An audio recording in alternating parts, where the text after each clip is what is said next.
The faces you see and hear are those of an entire community devastated by HIV/AIDS, contracted through tainted blood products. If you can give settlements for breast implants, this is exactly the same kind of an issue. It's a product that was faulty. We must ensure that this terrible medical disaster is never repeated. Support the quest for justice by endorsing the Ricky Ray Hemophilia Relief Act before Congress. The faces you see and hear are those of an entire community devastated by HIV/AIDS, contracted through tainted blood products. The Hemophilia Federation is at the forefront of the quest for justice for the hemophilia community. The safety of this country's blood supply concerns all Americans. Support the Hemophilia Federation in the pursuit for justice and a safe blood supply for all of our people.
If the Ricky Ray bill is passed, what will it mean for you and your family? Nothing for my other son, but for the other one, it'll enable him to be able to support his child when he can't any longer work. It'll help his child. It'll help him for now. It'll help him and his wife and his child. At least it takes a little of the financial worry that he has right now, knowing that he doesn't have long to live. And that he has a wife and a son and a house and everything else to take care of. It is a product liability matter. We're talking about medication products that people use to save their lives that was contaminated. And if you can give settlements for breast implants and other issues like that, this is exactly the same kind of an issue. It's a product that was faulty and has caused the decimation of an entire community of people. I'm Ellis Sulcer. I'm representing the hemophilia population. I'm a hemophilia with factor VIII deficiency and suffer from HIV. We are here supporting bill number HR 1023, and this is to right a wrong that the government had failed to warn the hemophilia population about contamination of this nation's blood supply. In 1982, the CDC recommended to the FDA that the hemophilia population be warned about the HIV virus in this nation's blood supply. The FDA failed to do so, and as a result, 10,000 hemophilias now are HIV positive, as well as many spouses that have passed on as well as a result of this catastrophe. We want this wrong righted by the government. The government made a gross error, failed to err on the side of safety, and we want this to be a milestone here to seek retribution for the wrong.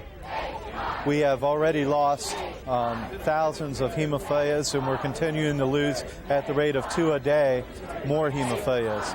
And we want this bill passed as soon as possible so that the families that are still alive can at least be able to pay for the medicine and factor that they use every day. Many of us have had to go into poverty and in order to pay for the medicine and do other means to get the medicine. And this is not right. Other countries, all the industrial nations of this world have already settled with the hemophilia population, including Japan, who just released $420,000 per hemophilia, plus $40,000 for each year for every survivor. All we're asking for is $125,000 per hemophilia. That's how much we use in medicine in 1 year. And we don't feel that is a great number. We feel that it's something that we can get through in a quick manner.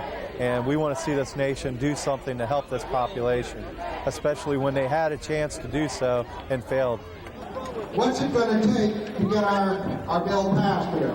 Well, it's going to take 218 votes here and 51 votes in the Senate, and the President of the United States to sign the bill. And I believe that we are well on the road to that, primarily because of you all. I've got to quickly say, this is not a partisan measure. This is bipartisan support that we have for this. It is geographic. It is across the country. We have the broad spectrum of all America participating in support for this legislation. And I'm very, very happy about that. I can report to you that as of Monday, we have 190 co-sponsors. Sorry. 191. Mr. Clay of Missouri, we owe him thanks. I hope you see that. This is the way it is working. It's one by one. I put these in every day, and it's because you folks are out there corresponding with your members of Congress and your senators saying this is something that we want to get done. And indeed, we are getting it done. We are speaking on behalf of the over 300 students gathered here today on the West Steps from Arlington, Loudoun, and Fairfax counties. They attend Lake Braddock, Robinson, South Lakes, Oakview, Parkview, and Yorktown high schools. We have been working on Capitol Hill these past 5 months to support the Ricky Ray Hemophilia Relief Fund Act to be proposed before Congress. As students who will soon be entering the real world, we are horrified to hear about the terrible injustice brought to bear on over 8,000 innocent Americans. This afternoon, 50 DECA members will join with hemophilia friends and family from across America to pay visits to our elected congressional members. We will be looking for support for the Ricky Ray bill as we did in December. If you are moved or outraged by what you have heard today, please call your elected officials and tell them to co-sign H.R. 1023. We are so close to bringing this bill before Congress. If passed, perhaps justice will finally be for all. And I'm here today. Some of you may or may not know the story behind this bill, and I'd like to take a couple of minutes to tell you that. In 1986, when I found out that my sons were HIV positive, I thought my world had ended as many of you did. But you know what? I learned it didn't. The public found out my kids were banned from public school because they were HIV positive. We fought in federal court, won that right, which was a right of every child to a public education. Our home was burned by an arsonist and we moved. A mere 50 miles away, but it made a world of difference. It opened my eyes to the fact that the government is involved in your life, whether you like it or whether you don't. This bill has nothing to do with being a Democrat. It has nothing to do with being a Republican. It has nothing to do with being an independent. It has to do with being an American. And we need to make sure that we get that across to people. Dana Kuhn and I were up here one day sitting on the steps of the Cannon Building when this whole idea actually was born. I feel like it was our child. We began to talk about it and what we needed to do, and that was 2 years ago. And coming from Dana and I to looking around at all the people here today, the people who wanted to be here, the people who are making phone calls because they can't be, it shows you one person can make a difference. Don't let anyone ever tell you that you can't. You can make a difference. We've done it. We've gotten people on the Hill to listen to us. We have 191 co-sponsors in the House. We can do this. Guys, we don't need but maybe 20 or 25 more. We can do that today, don't you think? Yeah. If all of you go out today and you work hard and convince and say, look, we're here in force. We're not going away. Yes, some of us may die and you may not see our face, but you know what? There's people behind me. I have my children. I have my wife. I have my brothers, my sisters, my friends. We're not going away.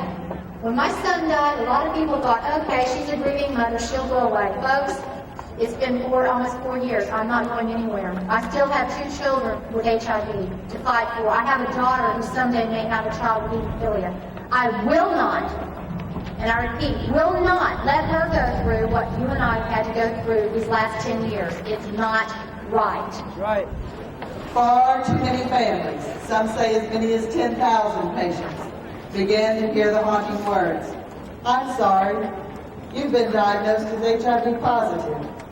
You've taken the first step towards AIDS. You've taken a giant leap towards death." These families that had been looking forward to a more normal lifestyle of better school attendance, less days missed from work, faster relief from bleeds, less quickly, and a better self-esteem, must now face a devastating turn of events. From those haunting words conveying the message of infection to the seroconversion of full-blown AIDS and ending in body-ravaging, pain-racked death, our loved ones have been subjected to a medical disaster which should never have happened. I challenge the United States government to prove to us that this is the land of the free and the home of the brave. You have a chance to show us that you care. You have a chance to make blood and blood products safer so that the people in our country can be free to use them without fear. Show us that you are brave. Pass the Ricky Ray Hemophilia Relief Fund Act of 1995. 23 countries have already assisted their hemophilia communities. It is imperative that our government assist this hemophilia community. I am asking, along with the entire hemophilia community here today, that our government do the right thing and support and pass the Ricky Ray Hemophilia Relief Act of 1995. And only then will our journey be complete. Thank you. For over 1 year, this bill has been stagnant in our Congress. My statement to Congress is, Congress, in all due respect, it is time to wake up and to take care of this bill now. Congress, you have delayed this bill so long that now over half of our infected population is dead. Our government should look with shame upon its delay in acting on this bill, when at least 22 other countries have addressed and given relief to their citizens with hemophilia-associated AIDS. So what do I say? I say, what do we want? We want justice and relief. And when do we want it? We want it today. That's when we want it. It's hard to remember when you've got so many people who's covering who. 37, we are right here.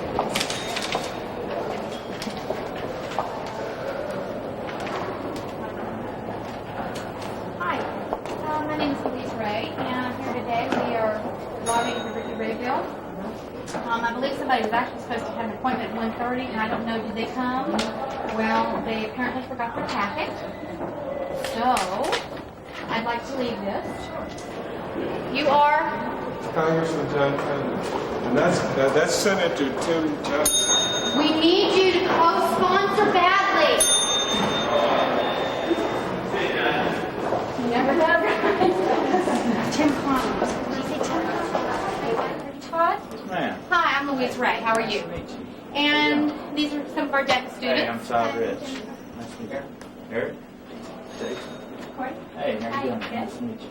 These guys have worked very, very hard. In fact, they just won their state competition Right. for the work they've done on this bill. Congratulations. Got a couple of minutes so we can fill you in? Yes, ma'am. Let's walk in the Congressman's office. He's out here. Okay, sure. Come on in. Xavier's here. That's right. I'll tell I you. know. Well, I'm sorry he's unable to be here. That's okay. We know what it's like. Number one, our government was supposed to protect us. They were supposed to do things they did not do. Have you seen the Institute of Medicine, the report that came out last May? The Institute of Medicine did a study, an 18-month study on the safety of the blood supply and critical decision-making, and basically say, yes, the government was at fault. They should have done more. They knew they did not. It's very similar to the Downwinders, the Agent Orange. This is a group of people that the government really could have made a difference, and they did not. Right. We are dying at a rate of at least one a day. And it's taken, in some instances, entire families. The bill was named after my oldest son, Ricky. Ricky died almost 4 years ago. I have 2 other sons who have full-blown AIDS. Robert, who is just celebrated his 18th birthday, spent all summer in the hospital. And this is not something that's going to go away. Our concern, number one, is to help the hemophilia community with payment. But number two, and most importantly, we want to make sure that our government begins to implement the steps that the IOM asked for in the Institute of Medicine to protect the blood supply.